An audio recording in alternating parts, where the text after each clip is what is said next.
Bismillahirrahmanirrahim. Assalamualaikum warahmatullahi wabarakatuh. Halo anak-anak, bagaimana kabar kalian semuanya? Mudah-mudahan kita semua dalam keadaan sehat walafiat ya. Alhamdulillah, hari ini kita bisa bertemu lagi dalam pelajaran tematik. Masih di tema 4D ya. Pada pertemuan kali ini kita akan membahas tentang kalimat. Tujuan pembelajaran: 1. Siswa memahami pola kalimat. Yang kedua, siswa memahami kalimat langsung dan kalimat tidak langsung. Baiklah, sebelum kita lanjutkan, silahkan kalian lihat dan baca hadis berikut ini. Yang akan kita bahas pada pertemuan ini yaitu 1. Tentang pola kalimat, yang kedua tentang kalimat langsung, dan yang ketiga tentang kalimat tidak langsung. Mari kita mulai satu persatu. Pada bagian ini kalian akan mempelajari tentang kalimat. Kalimat adalah satuan terkecil dari bahasa dalam bentuk lisan maupun tulisan dan terdiri dari rangkaian kata yang memiliki atau mengandung makna atau pesan tertentu. Kalimat mengandung unsur-unsur yang terdiri dari subjek, predikat, objek, dan keterangan. Kalimat yang baik paling tidak memiliki unsur subjek dan predikat. Unsur-unsur kalimat itu terdiri dari 1. Subjek. Di dalam sebuah kalimat, subjek adalah pelaku atau orang yang melakukan kegiatan tertentu. Subjek pada umumnya berupa kata benda seperti nama orang, hewan, tumbuhan, dan benda. Kemudian yang kedua adalah predikat. Predikat adalah unsur kalimat yang menjelaskan subjek atau yang menyatakan kegiatan yang dilakukan oleh subjek. Predikat bisa berupa kata kerja, misalnya belajar, bermain, atau kata sifat, atau kata benda, atau kata bilangan, dan yang lainnya.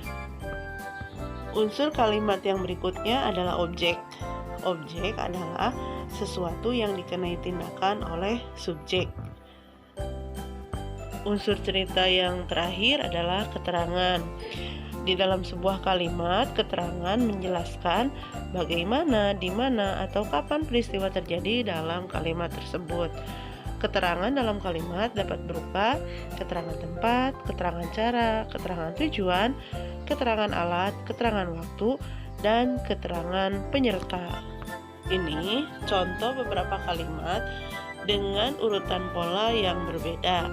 1. Pola subjek dan predikat. Kita singkat S dan P sebagai S sebagai subjek dan P sebagai predikat. Anak-anak bermain. Anak-anak merupakan subjek, bermain merupakan predikat.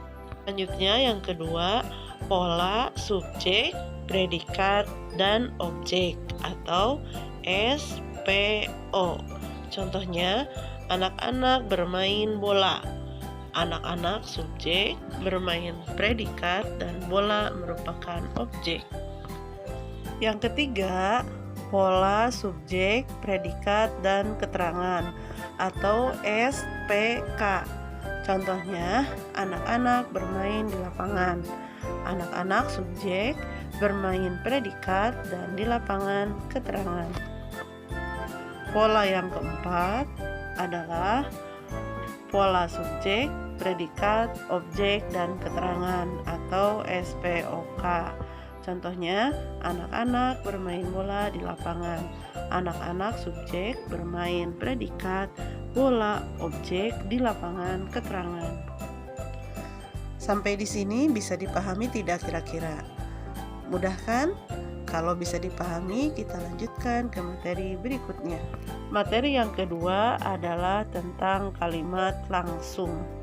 Apa itu kalimat langsung? Kalimat langsung adalah kalimat yang merupakan hasil kutipan langsung dari pembicaraan seseorang. Ciri-ciri kalimat langsung yang pertama adalah kalimat petikan diapit oleh tanda petik 2. Contoh, perhatikan contohnya nih ya. Ayo kita ke sana, ajak kakak. Dalam penulisannya, ayo kita ke sana diapit oleh tanda petik 2. kemudian ada tanda serunya, kemudian dilanjutkan ajak kakak. Berarti ini kakak yang berbicara ya. Ciri kalimat langsung yang kedua adalah kalimat petikan dan kalimat pengiring dipisahkan dengan tanda baca koma. Huruf pertama pada kalimat yang dipetik menggunakan huruf kapital. Perhatikan contoh. Lalu, lembu kedua berkata, "Tidak, aku tidak suka rumput itu." Nah, lalu lembu kedua berkata itu merupakan kalimat pengiring. Sedangkan kata "tidak, aku tidak suka rumput itu" merupakan kalimat petikan. Perhatikan, antara kalimat pengiring dan kalimat petikan dipisahkan oleh tanda koma. Selanjutnya, ciri kalimat langsung adalah jika ada dua kalimat petikan, huruf awal pada kalimat pertama menggunakan huruf kapital, sedangkan huruf pada petikan kedua menggunakan huruf kecil. Perhatikan contoh. Aku tidak takut kepada singa, kata lembu keempat. Jika kalian tidak mau pergi denganku, aku akan pergi sendiri. Perhatikan ya, di sini ada dua petikan. Yang pertama, aku tidak takut kepada singa. Kemudian petikan kedua, jika kalian tidak mau pergi denganku, aku akan pergi sendiri. Lihat cara penulisannya. Aku itu menggunakan huruf besar karena itu petikan pertama. Kemudian jika itu J-nya huruf kecil. Kenapa? Karena itu petikan kedua. Itulah 3 ciri-ciri kalimat langsung. Mudah-mudahan kalian bisa mengerti ya.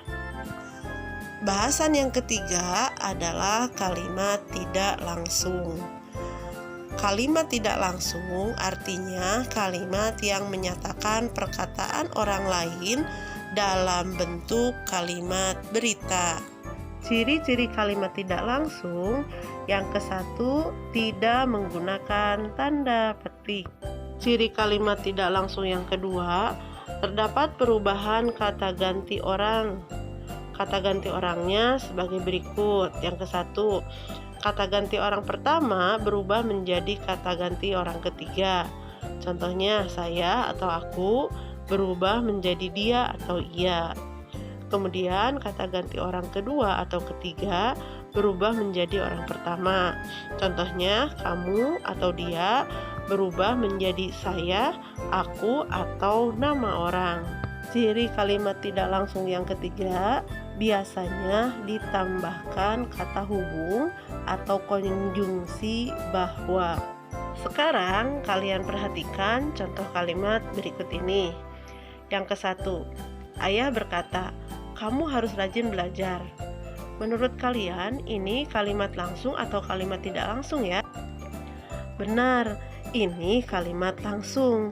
Artinya ayah berkata langsung kepada kita. Selanjutnya, kalian lihat contoh kalimat yang kedua. Ayah berkata kepadaku bahwa aku harus rajin belajar. Apa bedanya dengan kalimat yang di atas? Lihat, di atas ada kata kamu, di bawah ada kata aku. Berarti kalimat yang kedua ini merupakan kalimat tidak langsung ya. Jadi ada perubahan, tadinya kamu menjadi aku. Kemudian kalimat ini tidak langsung dikatakan oleh ayah, tapi aku yang mengatakannya kembali. Contoh yang ketiga, kata Lisa, "Saya nanti sore akan ke rumahmu." Menurut kalian ini kalimat langsung atau kalimat tidak langsung? Ya, ini merupakan kalimat langsung. Perhatikan contoh kalimat yang keempat. Lisa mengatakan bahwa dia nanti sore akan ke rumahku. Ini merupakan kalimat tidak langsung yang dirubah dari contoh soal nomor 3. Perhatikan contoh yang kelima. Tante dipanggil ibu, kata Lilis. Disuruh makan. Ini merupakan kalimat langsung atau tidak langsung? Ya, ini merupakan kalimat langsung yang diucapkan oleh Lilis. Kalimat tidak langsung dari contoh soal nomor 5 ada di nomor 6 ini. Lilis berkata kepada tantenya bahwa dia dipanggil ibu untuk makan. Bagaimana? Mengerti ya perbedaan antara kalimat langsung dan kalimat tidak langsung? Kalau kalian masih bingung, kalian baca-baca lagi bukunya ya, atau kalian boleh bertanya langsung sama ibu. Selanjutnya, tugas buat kalian hari ini, kerjakan ya. Ayo berlatih halaman 80 dan ayo berlatih halaman 101. Ingat, kalian kerjakan sekarang ya, dan langsung difotokan dikirim ke ibu. Mengerjakannya boleh di buku tulis atau di buku paket. Alhamdulillah selesai materi hari ini. Mudah-mudahan kalian bisa mengerti ya. Terima kasih atas perhatiannya. Mohon maaf apabila kurang berkenan dan ada kata-kata ibu yang salah. Tetap semangat dan jaga kesehatan kalian. Assalamualaikum warahmatullahi wabarakatuh. Dadah.